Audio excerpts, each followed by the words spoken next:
When mom said we were having enchiladas, I knew it was going to be a good day. And while we had that Tex-Mex American version, which was still tasty, it doesn't even compare to how good traditional enchiladas are.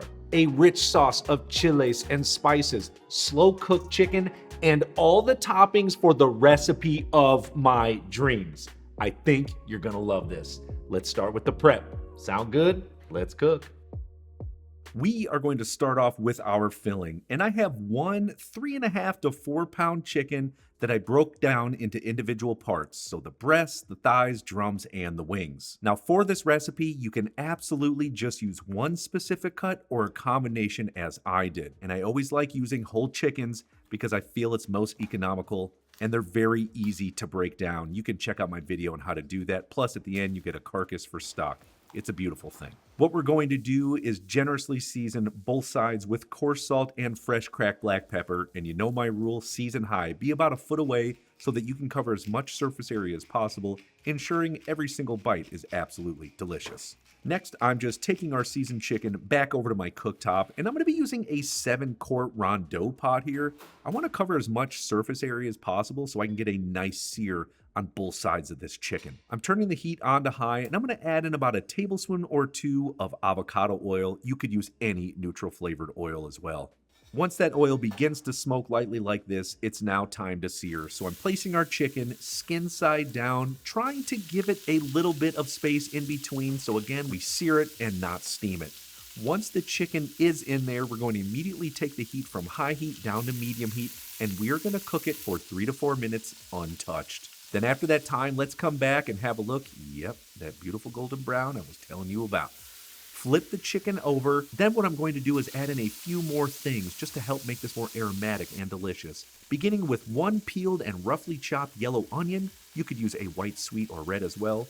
Then 5 to 6 whole garlic cloves and 1 bay leaf.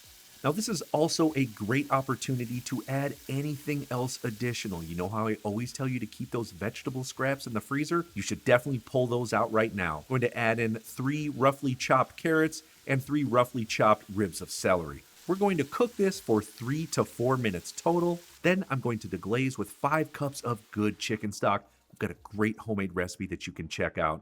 What we're going to do is give a gentle season of coarse salt and fresh cracked black pepper right over everything. We're going to add a lid. We're going to turn the heat to low medium-ish and cook it for 40 to 50 minutes or until it becomes fork tender. And while chicken is a very traditional filling for enchiladas, the main reason I'm using it is because it's a surefire guarantee that my family will eat it and love it. But it is just one of many fillings that you can use. Maybe try a potato chorizo combo, or if you love beef or pork, use it.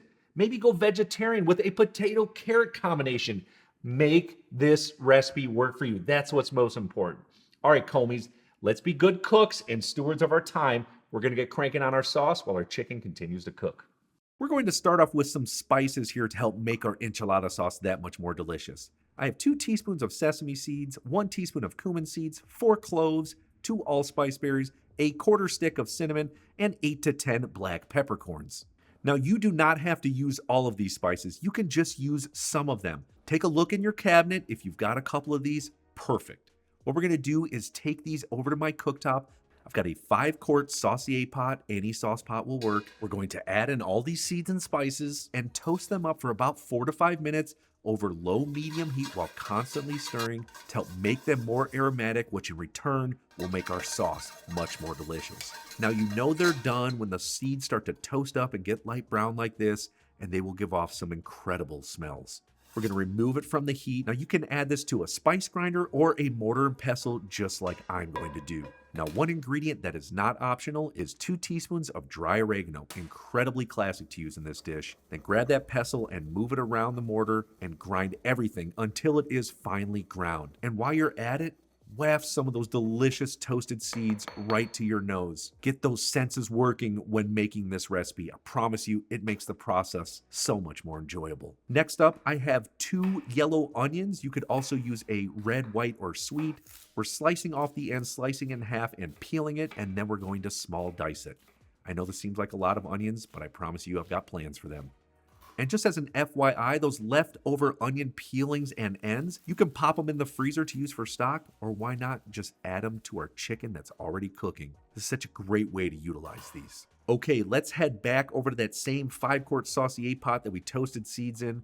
We're next going to add in 2 tablespoons of lard and heating it up over medium heat until it's melted. And you could, of course, use any neutral flavored oil. Once it is melted, we're adding in our onions. Then we're going to immediately give it a gentle season of coarse salt, maybe like 1/8 of a teaspoon, just to help draw some moisture from the onions so they brown quicker. Now we are going to saute this while constantly stirring for 4 to 5 minutes or until they become lightly browned, just like this. Now at this stage, we're turning the heat from medium down to low, and we're going to occasionally stir it for an additional 10 minutes to help caramelize them further. This is great timing because we can knock out a little bit more prep with our sauce. I have a total of 12 dried chiles. I've got 9 ancho chiles and 3 guajillo chiles.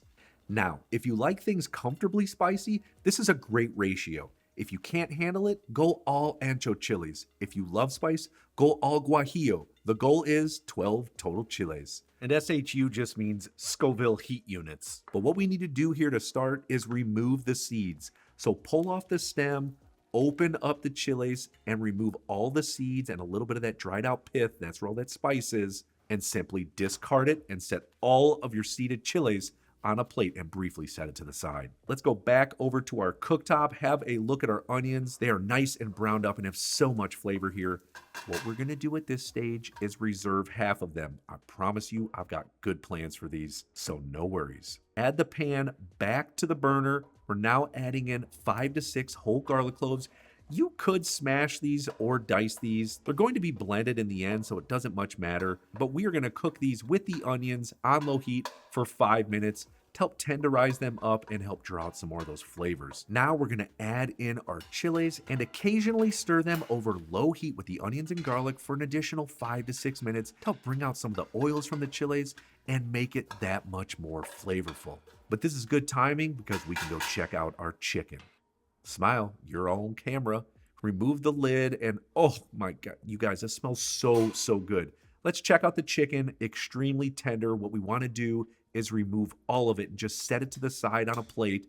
And for that stock, oh, we've got plans, my friends.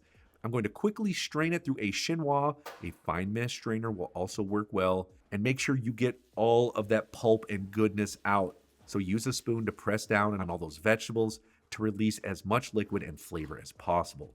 Now let's take this stock back over to the cooktop, give our dried chiles a look. You'll notice they'll start to turn a little bit darker color after that 5 to 6 minutes. That's perfect. We're now gonna pour in that extremely flavorful chicken stock into that pot, deglazing and adding so much flavor to our final sauce. Plus, it's just a great way to utilize every single thing that we're cooking. Then at this stage, we're gonna grab up those toasted ground spices and add all of that right to the same pot. Now, dried spices should always be added at the beginning of your cooking process because they need to be reconstituted to bring about all their flavors. And there's no better way to do that than right now so that they completely marry with all the other deliciousness going on in this pot. We're going to crank the heat on to high and bring this mixture to a boil. Once it is boiling, we're going to add on a lid and turn the heat down to low and cook it for 20 to 25 minutes or until the chiles have completely softened. Now, while those are breaking down, this is a great time to start shredding up our chicken. Just remove the skin, remove the bones, and using your hands or 2 forks, completely shred the chicken until it's all prepared. And then to keep it warm, I'm just gonna pop it in a bowl and cover it in foil. Now, another quick thing I'm going to prep is some queso fresco. I'm gonna use about 1.5 cups total. Don't worry, I've got another block in the refrigerator, and I'm just gonna crumble it using my hands. Other options here are cotija, Monterey Jack, panela, or even a good Mexican cheese blend. And you know I love to prepare cheese on parchment paper, just easy to transport, and it's simple cleanup. Now let's head back over to our cooktop and take a look. The smells. I just cannot get over how amazing this kitchen smells. The chiles are at the perfect consistency. They're nice and soft. We're going to transfer it over to a blender. Now, when you add on the lid, be sure to remove that center cap because this mixture is hot. And when you blend it, that steam will easily blow this off. So we're just going to replace it with a kitchen towel and let all that hot steam escape. Then we're going to blend it on medium speed, just until smooth and all of the ingredients are incorporated. The color, the flavor, the smells, all of this, so good, you guys. Transfer it right back into that pot. Be sure to add a cup or so of water to that blender, swish it around and add it in there. There's too much goodness for this to go to waste. Then what we're going to do is just simmer it over low heat for about 20 to 25 minutes to help further concentrate the flavor and make it more delicious. This is also the time where you want to adjust the seasonings with salt. If you find that it's too spicy, a little trick, add about 1 to 1.5 tablespoons of red wine vinegar. It will definitely chill out some of that spice. Now the consistency you're looking for is not too thick, not too thin, almost very similar to a pomodoro sauce. But an even better indication is something known as nappe, where it can beautifully and completely coat the back of a spoon. Run your finger through the center. If the top part of the sauce does not go through that spot where you rubbed your finger through, you're in perfect shape. And because enchilada means seasoned with chile, that's exactly what we're going to do with this sauce. And if you looked up enchiladas rojas online, you're gonna see some variation between recipes. And that's one of the beauties of Mexican cuisine. From village to village, town to town, city to city, there are going to be some nuances with these classical generational family recipes, and I could not love that more. I'm here for it.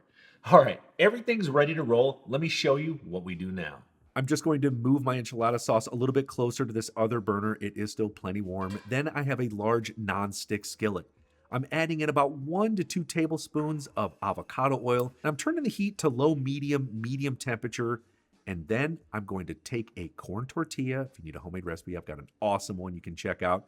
We are going to completely dip it on both sides in our enchilada sauce and add it right to that non-stick skillet. And if your skillet is big enough, you can absolutely do 2 at one time. Now we are going to cook this for just 10 to 15 seconds per side. All we're trying to do is make the tortilla a little bit more malleable so that it does not fall apart when we roll it up. And believe it or not, it's not nearly as hot as you think it is, so I have no problem touching it with my gloved hands. After that amount of time on both sides, I'm going to remove it. I should have done this right next to the pan for ease. Now to stuff it up, I'm going to add a good amount of shredded chicken, maybe 1/4 to 1/3 cup. Next, I'm adding on a few tablespoons of the crumbled queso fresco cheese. Next, I'm adding in about a tablespoon of our roasted caramelized onions. You could, of course, use diced raw onions as well, but I think these just make it so much better. And then carefully and gently fold both sides over so that they overlap, and then flip it over just like this. Then repeat the process until all the ingredients are used. While you're waiting to prepare the other ones, you can cover this in foil and keep it in the oven on very low temperatures until you're ready to add to it and all are finished. No matter if a recipe is classical or not, you can always figure out how to pull out more flavor using classical techniques. Not add more ingredients, simplify it, and let those proper cooking procedures do the heavy lifting. All right, we're almost done. Let's finish plating these up. I'm going to serve just 4 of them on one plate or a platter and add on an additional 1/4 to 1/3 cup of that enchilada sauce here. Another traditional sauce to add on top would be a simple salsa. Got a great recipe on my website you can check out if you want. Then I'm going to drizzle on some Mexican crema. You can pick this up from a local Latin supermarket. If not, you can absolutely use creme fraiche or even sour cream. Then I'm adding a good handful of shredded butterleaf lettuce. I just wanted a better lettuce than the traditional iceberg. You could also use green leaf as well. Then for a little added touch, I just love serving this up with sliced radishes. So good. Such a nice punch of flavor. Then finish it with a little more crumbled queso fresco. And the sauce and the flavors are so incredibly rich and delicious. This will absolutely blow your mind if you've never had traditional enchiladas like these ones. And one of the most amazing things about enchiladas is that they've been around for centuries. They can date it back all the way to Mayan civilization, who rolled and cooked stuffed tortillas.